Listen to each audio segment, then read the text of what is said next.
15 अगस्त 1947 देश का पहला स्वतंत्रता दिवस। उस शाम दिल्ली के प्रिंसेस पार्क में ब्रिटिश का झंडा उतारकर तिरंगा फहराया जाना था। तब वहां 30,000 लोगों के इकट्ठा होने का अनुमान लगाया गया था, लेकिन हकीकत में 5 लाख लोगों का सैलाब उमड़ पड़ा।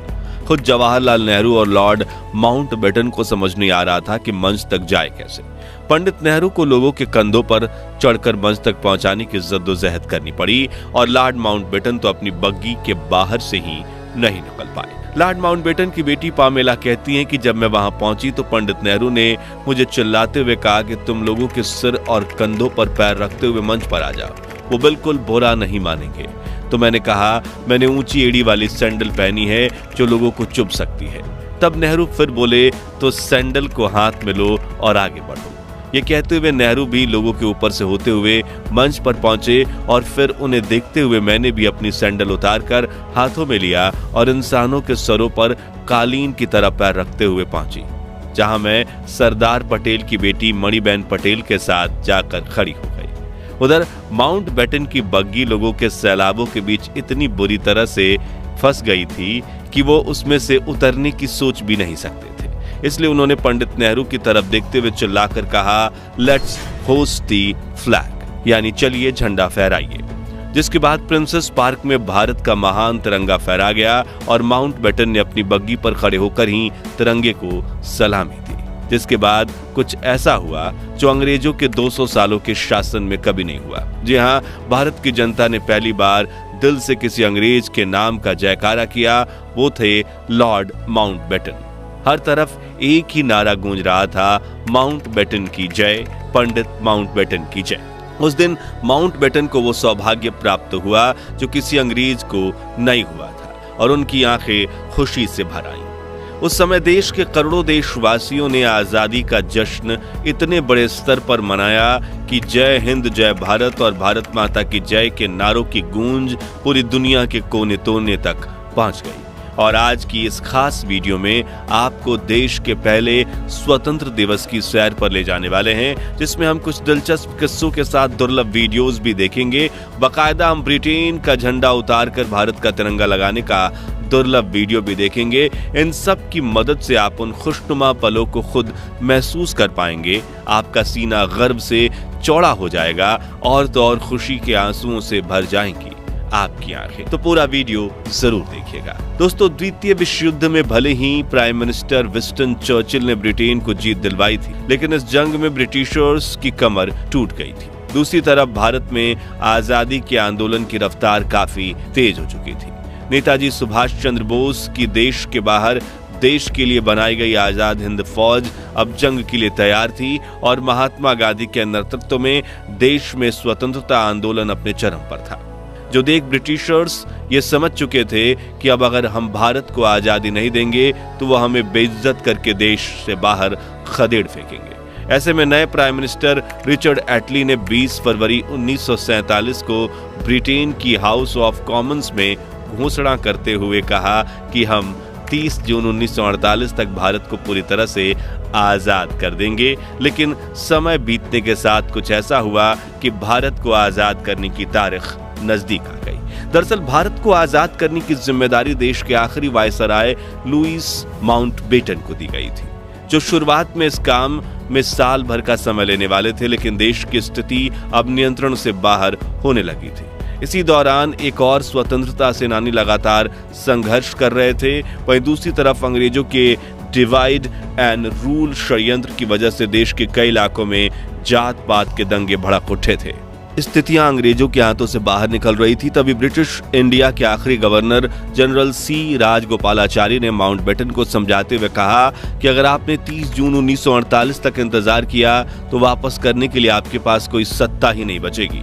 यह बात उनके जहन में बैठ गई थी और लॉर्ड माउंटबेटन ने भारत को जल्द से जल्द आजाद करने का निर्णय लिया और 3 जून 1947 को इस प्रेस कॉन्फ्रेंस में ऐलान कर दिया गया कि 15 अगस्त 1947 के दिन भारत को आजादी दी जाएगी।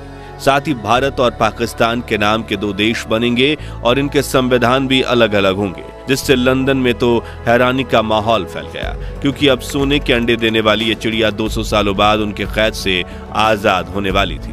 लेकिन भारत में खुशियों का माहौल फैल गया, क्योंकि जिस आजादी के लिए लाखों फ्रीडम फाइटर्स ने अपनी जान दी थी, अब जल्द ही सभी देशवासी उस आजादी की खुली हवा में सांस लेने वाले थे। दोस्तों, क्या आप जानते हैं कि आजादी के दिन तो 15 अगस्त को चुना गया, लेकिन तब आजादी का समारोह 14 अगस्त की दरमियानी रात को ही क्यों शुरू कर दिया गया था?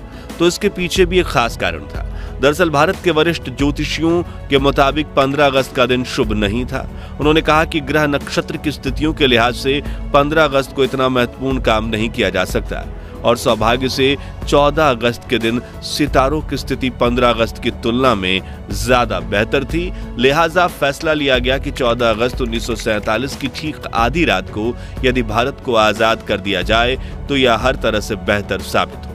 वायसराय लॉर्ड माउंटबेटन ने यह प्रस्ताव स्वीकार किया और 14 अगस्त की रात 11 बजे संसद भवन के सेंट्रल हॉल में स्वतंत्रता दिवस समारोह आयोजित किया गया, जिसकी शुरुआत सुचेता कृपलानी ने की, जो 60 के दशक में उत्तर प्रदेश की पहली महिला मुख्यमंत्री बनी। पहले अल्लमा इकबाल का गीत सारे जहां से अच्छा और फिर बंकिम चटर्जी का वंदे मातरम गाया, जो बाद में भारत का राष्ट्रगीत बना।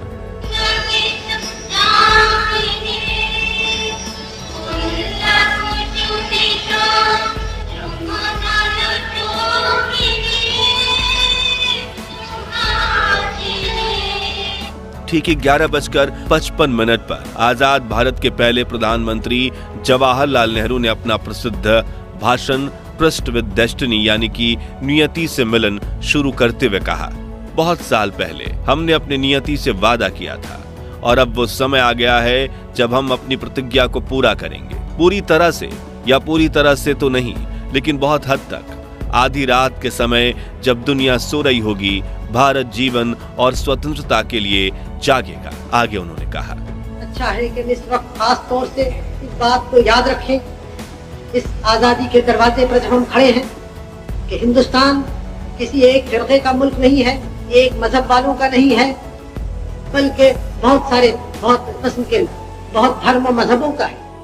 फिर घड़ी में जैसे ही रात के 12 बजे तो एक साथ कई शंख बजने लगे। वहां मौजूद लोगों की आंखों से आंसू बह निकले। महात्मा गांधी और सुभाष चंद्र बोस की जय के नारे से सेंट्रल हॉल गूंज गया। राष्ट्रपति सुभाष चंद्र बोस का 51 बैलों का रथ चंद्रबाबू की पापा देखिए, राष्ट्रपति सुभाष चंद्र बोस का 51 बैलों के रथ का तवारीखी जुलूस इतिहासगत। महात्मा गांधी की जय, महात्मा गांधी की जय, पंडित जवाहरलाल नेहरू की जय, पंडित जवाहरलाल नेहरू की जय। जिसके बाद आजादी के लिए शहीद हुए स्वातंत्र्य के सेनानियों की याद में 2 मिनट का मौन भी रखा गया। आजादी के शहीदों यानी आजादी की जंग में जान कुर्बान करने वाले बहादुरों की याद में 2 मिनट की खामोशी। वहीं बाहर तेज हवा के साथ बारिश में भी हजारों भारतीय इस क्षण का इंतजार कर रहे थे। जैसे ही नेहरू संसद भवन से बाहर निकले, मानो हर कोई उन्हें घेर लेना चाहता था। वरिष्ठ पत्रकार खुशवंत सिंह बताते हैं, हम सब रो रहे थे, एक दूसरे की भावनाओं में बह गए थे और आसपास में अनजान लोग भी खुशी से एक दूसरे को गले लगा रहे थे। कुछ समय बाद जवाहरलाल नेहरू और राजेंद्र प्रसाद लॉर्ड माउंटबेटन को औपचारिक रूप से भारत के पहले गवर्नर जनरल बनाने का न्योता देने पहुंचे। माउंटबेटन ने उनका अनुरोध तहे दिल से स्वीकार किया। उन्होंने पोर्ट वाइन की एक बोतल निकाली और अपने हाथों से अपने मेहमानों को वो शराब परोस दी। फिर अपना ग्लास भरकर उन्होंने अपना हाथ ऊंचा किया, बोले टू इंडिया। जिसके बाद पंडित नेहरू ने उन्हें एक लिफाफा देते हुए कहा, इसमें उन मंत्रियों के नाम है जिन्हें कल शपथ दिलाई जाएगी। पंडित नेहरू के जाने के बाद जब माउंटबेटन ने यह लिफाफा खोला तो उनकी हंसी छूट गई, क्योंकि वो खाली था। पंडित जी आजादी के दिन इतने खुश थे कि वो उस लिफाफे में मंत्रियों के नाम वाला कागज ही रखना भूल गए थे। उस रात दिल्ली की सड़कों का वर्णन करते हुए एक अमेरिकन पत्रकार ने लिखा कि सड़कों पर लोग खुशी से चिल्ला रहे थे। हिंदू, मुसलमान और सिख सभी आजादी का जश्न मना रहे थे। ऐसा लग रहा था कि नए साल की पहली शाम का न्यूयॉर्क के टाइम स्क्वायर का नजारा। मित्रों, आजादी का यह समारोह सिर्फ दिल्ली तक सीमित नहीं था, बल्कि देश के हर कोने में स्वतंत्रता दिवस का जश्न मनाया जा रहा था। जैसे सपनों के शहर मुंबई में शहर के मेयर ने ताज जैसे खूबसूरत होटल में रात्रि भोज का आयोजन किया।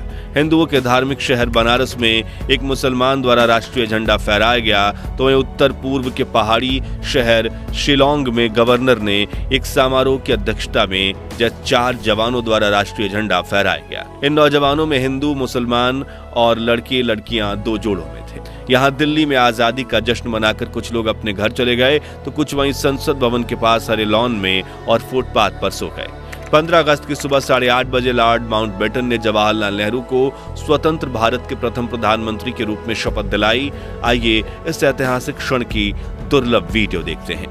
और हमारे सब प्रधानों के सामने फेडरल कोर्ट के चीफ जस्टिस न्यायमूर्ति श्री हरिलाल कन्या के हाथों देश सेवा की शपथ लेते हैं। इसी तरह गवर्नर जनरल के हाथों अपनी नई हुकूमत के मुख्य प्रधान पंडित नेहरू और दूसरे प्रधान देश सेवा की शपथ ले रहे हैं। बाहर खड़े हुए लोगों का जोश खरोश बढ़ रहा है, इस इंतजार में बेताब हैं कि कब नेताओं के दर्शन हों। आप हैं स्वतंत्र भारत के पहले प्रधान। अगले दिन दिल्ली की सड़कों पर लाखों लोगों का सैलाब उमड़ पड़ा। सड़कें लोगों से इतनी खचाखच भरी हुई थी कि गाड़ी छोड़िए साइकिल पर भी सफर करना मुमकिन नहीं था। शाम 5 बजे इंडिया गेट के पास प्रिंसेस पार्क में माउंटबेटन को भारत का तिरंगा झंडा फहराना था और ये अनुमान लगाया गया था करीब 30,000 लोग आएंगे, लेकिन लोगों की भीड़ बढ़ती गई और पूरे इलाके में 5 लाख लोग इकट्ठा हो गए। इतनी भीड़ भारत के इतिहास में कुंभ स्नान के सिवाय किसी भी अवसर पर एकत्रित नहीं हुई थी। उस पल का अंदाजा आप इसी बात से लगा सकते हैं कि भीड़ को रोकने के लिए लगाई गई बल्लियां, बैंड वालों के लिए बनाया गया मंच, विशिष्ट अतिथियों के दर्शक दीर्घा और रास्ते दोनों ओर बांधी गई रस्सियां, हर चीज लोगों के इस प्रबल धारा में बह गई थी। बैंड वालों के आसपास लोगों की भीड़ इतनी थी कि ढोल बजाना नामुमकिन हो गया था। लोग एक दूसरे से इतना सट कर बैठे थे कि इनके बीच से हवा का गुजरना भी मुश्किल था। इंग्लिश राइटर डोमिनिक लैपियर और लैरी कॉलिंस ने अपनी किताब फ्रीडम एट मिडनाइट में लिखा था कि उस भीड़ में हजारों ऐसी औरतें भी थीं जो अपने दूध पीते बच्चों को सीने से लगाए हुई थी, इस डर से कि कहीं उनके बच्चे बढ़ती हुई भीड़ में पिचक न जाए। जब उन्हें भीड़ का धक्का लगता था, वो अपने बच्चों को उन्हें रबड़ की गेंद की तरह हवा में उछाल देती और जब वो नीचे गिरता तो उन्हें पकड़कर फिर से उछाल देती। एक क्षण में हवा में इस तरह कई बच्चे उछाल दिए गए। मंच पर खड़ी लॉर्ड माउंटबेटन की 17 साल की बेटी पामेला की आंखें आश्चर्य से फटी की फटी रह गईं। वो सोचने लगी, हे भगवान, यहाँ तो बच्चों की बारिश हो रही है। प्रिंसेस पार्क में भारत के तिरंगे को लहराता देखने का सौभाग्य जिस भी भारतीयों को प्राप्त हुआ, उनका जीवन धन्य हो गया, क्योंकि 200 सालों की कड़ी तपस्या के बाद जब आजादी का तिरंगा फहराया गया, तब अचानक से तेज हवाएं चलने लगी और तिरंगे के ठीक पीछे एक इंद्रधनुष उभर आया, मानो प्रकृति भी भारत की आजादी का जश्न मना रही हो। ऐसा ही माहौल पूरे देश में था।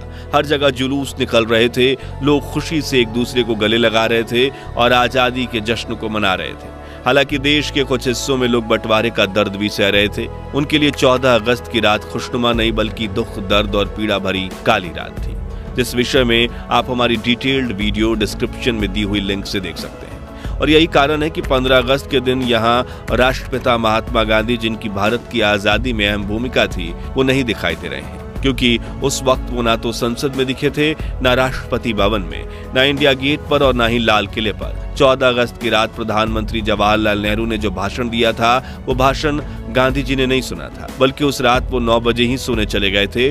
उस वक्त गांधी जी कलकत्ता के बेलिया घाट में लगभग खंडहर हो चुकी हैदरी मंजिल नाम की हवेली में विश्राम कर रहे थे, क्योंकि देश के बंटवारे से शुरू हुई सांप्रदायिक हिंसा को शांत करवाने के लिए बापू 13 अगस्त को कलकत्ता पहुंचे, जहां वो हिंसक प्रवृत्तियों को रोकने की कोशिश कर रहे थे।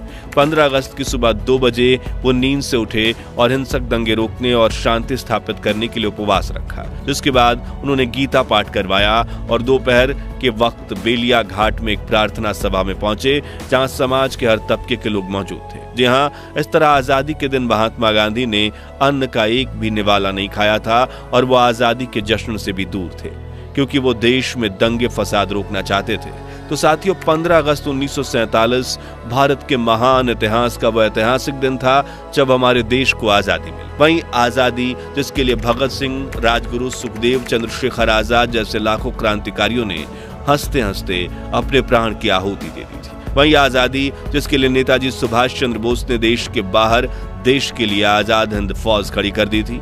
वही आजादी जिससे अहिंसा से पाने की कोशिश में महात्मा गांधी, सरदार पटेल और पंडित जवाहरलाल नेहरू के साथ करोड़ों भारतीयों का काफिला खड़ा था।